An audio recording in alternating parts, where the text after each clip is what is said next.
அனைத்து நண்பர்களுக்கும் வணக்கம். உங்கள் ஆஸ்ட்ரோ பழனிசாமிகள் பேசுகிறேன். இந்த காணொளியில துலாம் ராசிக்கு செவ்வாய் பெயர்ச்சி பலன்களை பார்க்கலாம். இந்த செவ்வாய் 45 நாட்கள் ஒரு ராசியில் இருக்கும். இப்போ இந்த செவ்வாய் பெயர்ச்சி ஏன் முக்கியத்துவம் வாய்ந்ததாக இருக்கு அப்படின்னாக்க, இந்த செவ்வாய் உங்க ராசிக்கு 12ஆம் பாவகமாக வரக்கூடிய கன்னியில இருக்கு. அதாவது ஜூலை 28ஆம் தேதியிலிருந்து அப் டு செப்டம்பர் 13ஆம் தேதி வரலும் இந்த செவ்வாய் உங்க ராசிக்கு 12ஆம் பாவகத்துல கன்னியில இருக்கு. கன்னியில செவ்வாய் என்றால் கடலும் வற்றும் என்று சொல்வார்கள். ஆனால் இந்த செவ்வாய் பெயர்ச்சிக்கு அப்புறம் பாத்தீங்கன்னா உலக அளவுல ரஷ்யா பக்கத்துல பாத்தீங்கன்னாக்க ஒரு நிலநடுக்கம் வந்தது, கடல் பொங்கனது, அதாவது சுனாமி அலைகள் வந்தது. கடல் வத்தல, ஆனா சுனாமி அலைகளாக வந்தது. இந்த மாதிரி பாத்தீங்கன்னாக்க ஒரு உலக அளவுல சில அசம்பாவிதங்கள்லாம் ஏற்பட்டுட்டு இருக்கு. என்ன காரணம்? கன்னியில செவ்வாய் இருந்தா இந்த மாதிரி பாதிப்பு வருமா அப்படின்னா அது காரணம் கிடையாது. இந்த செவ்வாய்க்கு சனி பார்வை இருக்கிறதா காரணமே. இந்த சனி உங்க ராசிக்கு 6ஆம் இடத்துல இருந்து வக்ரம் பெற்று இருக்கிறார். இப்போ இந்த சனியோட பார்வையில இந்த 12ஆம் பாவகத்தில் இருக்கக்கூடிய செவ்வாய் அது பாதிப்பை கொடுக்குது. ஆனாலும் துலாம் ராசியை பொறுத்தவரையிலும் 2 மற்றும் 7ஆம் அதிபதி ராசிக்கு 12ஆம் பாவகத்துல மறையறதுனால எந்த மாதிரியான பாதிப்பை கொடுக்கும், அதே போல 4ஆம் அதிபதியாகவும் 5ஆம் அதிபதியாகவும் வரக்கூடிய சனி 6ஆம் இடத்துல இருந்து வக்ரம் பெற்று செவ்வாயோட தொடர்புல இருக்கிறதுனால என்ன நன்மை அல்லது என்ன தீமை என்பதை பற்றி இந்த பதிவுல ஒரு அவேர்னஸ்க்காக பார்க்கலாம். இப்போ இந்த செவ்வாய் பெயர்ச்சியால எங்கே எதில் கவனமாக இருக்க வேண்டும் என்பதை பற்றி தான் முதல்ல நம்ம தெரிஞ்சுக்கிறோம்.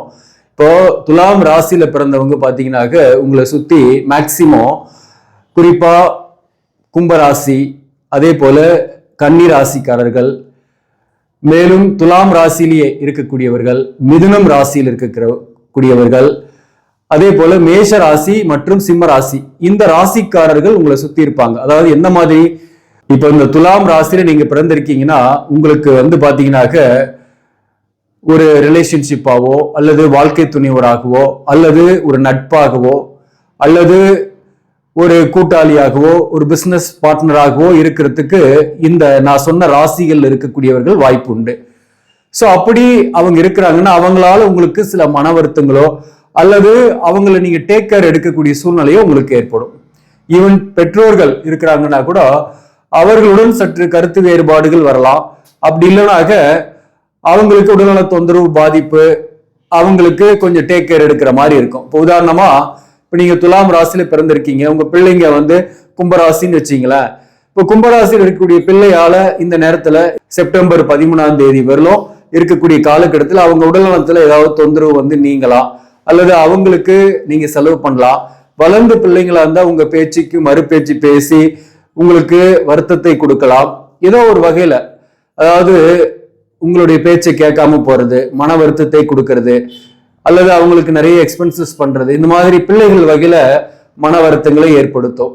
இப்ப நீங்க துலாம் ராசியில் இருக்கீங்க, உங்க வாழ்க்கை துணைவர் துலாம் ராசியாவே இருக்கிறாங்க அல்லது கன்னி ராசியா இருக்கிறாங்கன்னாக்க இந்த கன்னியில தான் இந்த செவ்வாய் இருக்கு. இந்த செவ்வாய்க்கு சனி தொடர்பு இருக்கிறதுனால இப்ப கணவன் மனைவி உறவு நிலை, பொதுவாகவே நான் சொன்ன அந்த ராசியில உங்க வாழ்க்கை துணைவர் இருக்கிறாங்கன்னாக்க கருத்து வேறுபாடுகள் இருந்துட்டு இருக்கும், பிரிந்து இருக்கக்கூடிய சூழ்நிலை, அதாவது ஒரே வீட்டுல இருந்தா கூட தனித்தனியா இருக்கக்கூடிய சூழ்நிலை இருக்கும். தாம்பத்தியம் என்பது இல்லாம தான் இருக்கும்.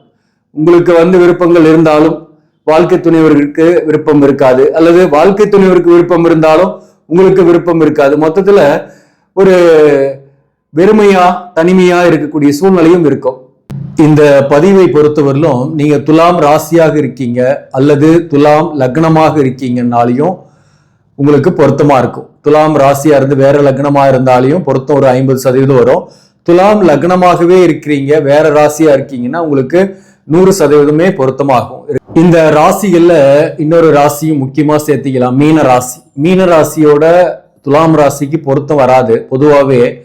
அதாவது சம்டைம்ஸ் இந்த மீன ராசிக்கும் துலாம் ராசிக்கும் ஒரு ஏதோ ஒரு வகையில காதல் மாதிரி வந்துடுது. சில பேர் நட்பா பழகிட்டு இருக்கிறாங்க, சில பேருக்கு வாழ்க்கை துணைவரோ அல்லது தாய் தந்தையோ இருக்கிறாங்கன்னா கூட நீங்க அவங்க மேல கொஞ்சம் டேக் கேர் எடுத்துக்கணும். பொறுமையா இருந்து அவங்க உடலான விஷயத்துல கவனம் செலுத்திக்கணும்.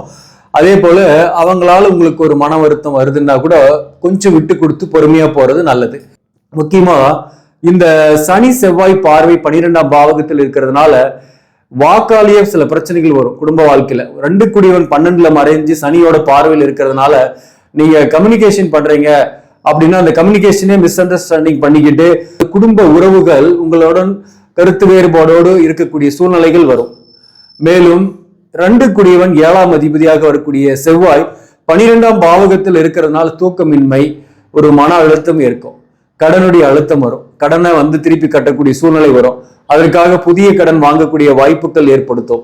இந்த புதிய கடன் கிடைக்காம உங்களுக்கு இழுபறியாக இருக்கக்கூடிய சூழ்நிலையும் சில பேருக்குலாம் ஏற்படும். அப்போ டென்ஷன் இருக்கும் இந்த நேரத்துல. அப்போ நீங்க இறை வழிபாடை கண்டிப்பா ஃபாலோ பண்ணா மட்டும்தான் அட்லீஸ்ட் புதிய கடன் வாங்கியாவது பழைய கடனை கட்டி கொஞ்சம் சமாளிக்கக்கூடிய சூழ்நிலை ஏற்படும். 6ஆம் பாவகத்துக்கு செவ்வாய் பார்வை இருக்கிறதுனால உடல் நலத்துல பாதிப்பு ஏற்பட்டு நீங்கும். குறிப்பா மூட்டுக்கள், கை கால் வலி, பாதங்கள் வலி, நரம்பு சம்பந்தமான வலிகள், தோல் மற்றும் எலும்பு சம்பந்தமான வலிகள், பிரச்சனைகள் இந்த காலகட்டத்தில் வரும். ஸோ உடல் நலத்துல நீங்க கவனம் செலுத்திக்கணும். அதே போல கடனுடைய அழுத்தங்களும் இந்த காலகட்டத்தில் ஏற்படும். சில பேருக்குலாம் வழக்குக்கு போகக்கூடிய சூழ்நிலை வரும். 6ஆம் பாவகம் வலுப்பெற்று இருக்கிறதுனால வழக்குகளில் ஈடுபடுறது, அல்லது இத்தனை நாளாக வழக்கில் இருக்கீங்க, ஆல்ரெடி இருக்கீங்கன்னாக்க அந்த வழக்குல தீர்ப்புகள் வரும். அது பாசிட்டிவா இருக்கிறதுக்கு வாய்ப்பு இருக்கு. இந்த 6ஆம் பாவகத்துல சனி இருந்து செவ்வாய் 12ல இருந்து சமசப்தமா பார்த்துக்கிறதுனால என்னதான் நன்மை அப்படின்னாக்க வேலை கிடைக்கும், வேலை இல்லாதவர்களுக்கு வேலை கிடைக்கும், வேலையில உங்களுக்கு பெரிய அளவுக்கு சுமை இல்லை, பதவி உயர்வோ அல்லது ஊதிய உயர்வோ கிடைக்கிறதுக்கும் வாய்ப்புகள்லாம் உண்டு இந்த காலகட்டத்தை பொறுத்து வரலாம். அதே சமயத்துல பிசினஸ் பண்ணக்கூடியவர்களுக்கு கடுமையான போட்டியாளர்களால் நெருக்கடிகள் இருக்கும், அல்லது போட்டி பொறாமைகள் எல்லாம் சமாளிச்சுட்டு தான் நீங்க பிசினஸ் பண்ற மாதிரி இருக்கும். எதிர்பார்த்த லாபங்கள் வந்தாலும் அதற்கு நிறைய ஹார்ட் ஒர்க் பண்ற மாதிரி இருக்கும். அதே சமயத்துல விரயங்களும் அதிகமாகும். நீங்க நிறைய எக்ஸ்பென்ஸ் பண்ணி தான் அந்த லாபத்தை எடுக்கிற மாதிரியான சூழ்நிலைகள் இருக்கும். இப்ப இந்த காலகட்டத்தை பொறுத்தவரையிலும் குறிப்பா வாழ்க்கை துணையுடன் நிறைய நீங்க காம்ப்ரமைஸ் பண்ணிக்கிட்டு போகக்கூடிய சூழ்நிலை தான் இருக்கு. கணவன் மனைவி உறவு நிலையில கொஞ்சம் மிஸ் அண்டர்ஸ்டாண்டிங்லாம் இருக்கும். அது மற்ற உறவுகளாலேயே அதிகமாக ஏற்படக்கூடிய வாய்ப்புகள் உண்டு. அது பிள்ளைகளால கூட கணவன் மனைவிக்குள் கருத்து வேறுபாடுகள் வரலாம். அதனால கொஞ்சம் விட்டு கொடுத்து போகணும். அதே போல ஒரே வீட்டுல இருந்தா கூட சற்று பிரிந்திருக்கக்கூடிய சூழ்நிலை வரும். மேலும் சில பேருக்குலாம் வேலை விஷயமா பிரிந்திருக்கக்கூடிய சூழ்நிலை, வெளியூர்ல போய் வேலை பார்க்கறது நீங்க, அல்லது வாழ்க்கை துணையோர் வெளியூர்ல போய் வேலை பார்க்கக்கூடிய சூழ்நிலை இந்த காலகட்டத்தில் ஏற்படும். குறிப்பா நான் இப்ப சொன்ன ராசிகள்ல உங்க வாழ்க்கை துணையோர் இருக்கிறாங்க, அல்லது ரிலேஷன்ஷிப்ல இருக்கீங்க, ஒரு காதலன் இருக்கிறாரு அல்லது காதலி இருக்கிறாருன்னா இந்த நேரத்துல மிஸ் அண்டர்ஸ்டாண்டிங் கொஞ்சம் பிரிவுகள் ஏற்படுறதுக்கோ அல்லது மனக்கசப்போடு இருக்கிறதுக்கோ வாய்ப்புகள் உண்டு. அதே போல உங்களுக்குமே பாத்தீங்கன்னாக்க உடல்நல விஷயத்துல கவனம் செலுத்திக்கணும். மேலும் இந்த செவ்வாய் சனி பார்க்கறதுனால ஒரே ஒரு பாசிட்டிவ் என்னன்னாக்க, உங்களுக்கு வழக்குகள்ல தீர்ப்புன்னு வந்துச்சுன்னா அது பாசிட்டிவா இருக்கும், வேலை கிடைக்கும், அதே போல சுறுசுறுப்பா செயல்படுவீங்க, மேலும் மந்தத்தன்மை இல்லாம ஒரு எஃபோர்ட் போடுவீங்க. அதே போல அலைச்சல்கள் பயணங்கள் இருக்கும், அதெல்லாம் உங்களுக்கு ஆதாயத்தை கொடுக்கும். சில பேருக்கு தொலைதூர பயணங்கள் கூட வாய்ப்பு இருக்கு. எதையும் முன்கூட்டியே அறிந்து கொள்ளக்கூடிய ஆற்றல் இருக்கும். தொழில நிறைய கான்சன்ட்ரேஷன் பண்ணுவீங்க. தொழில உங்களுக்கு நல்ல ஒரு முன்னேற்றமும் இருக்கும். ஆனாலும் நீங்க மேலதிகாரிகிட்ட மட்டும் நீங்க கவனமா பழகணும், கவனமாக கருத்து சொல்லணும். இல்லைன்னா உங்களுடைய வார்த்தைகளை தவறாக புரிஞ்சு கொண்டு அதிகமான ஒர்க் ப்ரெஷர் உங்க லோட் கொடுக்கறதுக்கு வாய்ப்புகள் உண்டு. பொதுவாகவே இந்த காலகட்டத்தை பொறுத்தவரையிலும் இந்த முக்கியமா எந்தெந்த தசை நடக்கிறவங்களுக்கு பாதிப்புகள் இருக்குன்னாக்க, குறிப்பா நீங்க செவ்வாய் தசை இப்ப நடக்குது, செவ்வாய் புக்தி நடக்குதுனாலையும் சரி, அல்லது செவ்வாய் தசையில சனி புக்தி நடக்குதுனாலையும், அதே போல ராகு தசையில சனி புக்தி அல்லது செவ்வாய் புக்தி நடக்குதுனாலையும், குரு தசையில சனி புக்தி நடக்குதுனாலையும், சனி தசையில சனி புக்தி நடக்கிறவங்க, அல்லது சனி தசையில செவ்வாய் புக்தி நடக்கிறவங்க, சனி தசையில ராகு புக்தி நடக்கிறவங்க, அதே போல புதன் புக்தி நடக்கிறவங்க, அல்லது புதன் தசையில செவ்வாய் புக்தி நடக்கிறவங்க, புதன் தசையில சனி புக்தி நடக்கிறவங்க. இப்ப இந்த ராகு தசையில ராகு புக்தி அல்லது கேது தசையில கேது புக்தி, கேது தசையில ராகு புக்தி, ராகு தசையில கேது புக்தி இப்படி நடந்தாலையும் அந்த காலகட்டத்துல சப்போஸ் உங்களுக்கு இது நடந்துட்டு இருக்குன்னாக்க இந்த தசா புக்தி, அப்படிப்பட்டவர்களுக்கு இந்த நேரத்துல திருமண முடிவுகள்லாம் கூட உங்களுக்கு தள்ளி போடுறது நல்லது. திருமணத்துக்காக வரன் பாக்குறீங்கன்னா கூட கொஞ்சம் போஸ்ட்போன் ஆகிட்டே தான் இருக்கும், சரியான வரன் வராது. அப்படி இல்லை இந்த நேரத்துல எனக்கு ஒரு வரன் வந்திருக்கு, அதை சக்சஸ் பண்ணலாமான்னாக்க ஜாதக பொறுத்தது ரொம்ப கீனா பார்க்கணும். அப்படி இல்லைனாக்க உங்களுக்கு ஒரு தவறான நேரத்துல ஒரு தவறான முடிவுகளை எடுக்கக்கூடிய சூழ்நிலை வரும். ஒரு தவறான நேரம் என்பது ஒரு கொஞ்ச நாள் தான் இருக்கும், 45 நாள் 30 நாள் தான் இருக்கும். அந்த நேரத்துல ஒரு பெரிய முடிவு எடுக்கிறோம்னாக்க வாழ்க்கை முழுக்க அதோட எஃபெக்ட் வந்து நமக்கு இருந்துகிட்டே இருக்கும். இப்ப உங்களுக்கு வந்து உதாரணமா குரு தசையே நடக்குது, நீங்க வந்து குரு தசையில சனி புக்தி நடந்திருக்குது, உங்க ஜாதகத்துல சனி சரியில்லை, குருவும் 6 துலாம் லக்னமாகவே இருக்கீங்க அப்படின்னாக்க உங்களுக்கு நிச்சயமா இந்த காலகட்டத்தில் நீங்க எடுக்கக்கூடிய முடிவுகளாலேயே பாதிப்புகள் ஏற்படுத்தும். மேரேஜ் டிலே ஆகுறது நல்லது. அப்படி இந்த நேரத்துல மேரேஜ் பண்ணணும் அப்படின்னு நீங்க வரன் தேடுறீங்க, பொருத்தமில்லாத ஒருத்தர் கல்யாணம் பண்ணக்கூடிய சூழ்நிலை ஏற்படுத்திடும், அதுதான் பாதிப்பை கொடுக்கும். அப்ப இந்த நேரத்துல பொறுமையா இருக்கிறது தான் நல்லது. இந்த விஷயத்துல நீங்க கவனம் செலுத்திக்கணும். அதே போல இந்த தசாபுக்தி நடக்கிறவங்க குடுக்கல் வாங்கல்ல கவனமா இருக்கணும், இரவு நேர பயணங்களை தவிர்க்கணும், வண்டி வாகனங்களை போகும்போது எச்சரிக்கையா இருக்கணும், ஹெல்மெட் அணியிறது, சீட் பெல்ட் அணியிறதுலாம் ரொம்ப ரொம்ப முக்கியமானது. தூக்கமின்மை இருக்கும். தூக்கம் என்பது ரொம்ப இம்பார்ட்டன்ஸ் ஒரு மனிதனுக்கு இல்லையா? மன ஆரோக்கியத்துக்கு. மன ஆரோக்கியந்தாக வெற்றிகளும் தானாகவே வரும். அப்போ அதுக்கு கொஞ்சம் இம்பார்ட்டன்ஸ் கொடுக்கணும். எல்லாருமே பொதுவா சொல்றேன், மன அமைதிக்காக இறை வழிபாடு செய்யலாம், எக்ஸசைஸ் பண்ணலாம், வாக்கிங் போகலாம், அதே போல மெடிடேஷன் பண்றது, இதெல்லாம் உங்களுக்கு நன்மைகளை கொடுக்கும். மேலும் நீங்க வந்து பாத்தீங்கன்னா இப்படி இந்த தசா புக்தி உங்களுக்கு நடக்குதுனாக்க பண விஷயத்துல கவனமா இருக்கணும். அதாவது கூடுதலாக செலவாகக்கூடிய சூழ்நிலை வரும். இந்த நேரத்துல சில விஷயங்களை, புதிய திட்டங்களை, புதிய முயற்சிகளை ஒத்தி போடுங்க. இப்ப வீடு கட்டலாம்னு ஆரம்பிக்கிறீங்கன்னா அதை தள்ளி போடுங்க. அல்லது ஒரு மோஸ்ட் இம்பார்ட்டன்ட் ஒரு பொருளை வாங்கலாம், வண்டி வாங்கலாம், அல்லது வாகனம் வாங்கணும் அப்படின்னு நினைக்கிறீங்கன்னா அதை கொஞ்சம் தள்ளி போடுங்க. ஒரு எமர்ஜென்சிக்காக கையிருப்பு கொஞ்சம் வச்சுக்கிட்டே இருக்கிறது நல்லது. அதே போல எல்லாமே கம்ப்ளீட்டா செலவு பண்ணிட்டாலும் கடன் கிடைக்கிறதுல கூட கொஞ்சம் தாமதங்கள் ஏற்படும் இந்த காலகட்டத்தை பொறுத்தவரையிலும். ஸோ அப்போ இந்த 45 டேஸ் தான், இந்த 45 டேஸ்ல கொஞ்சம் கவனமாக இருக்கக்கூடிய காலகட்டம் தான்.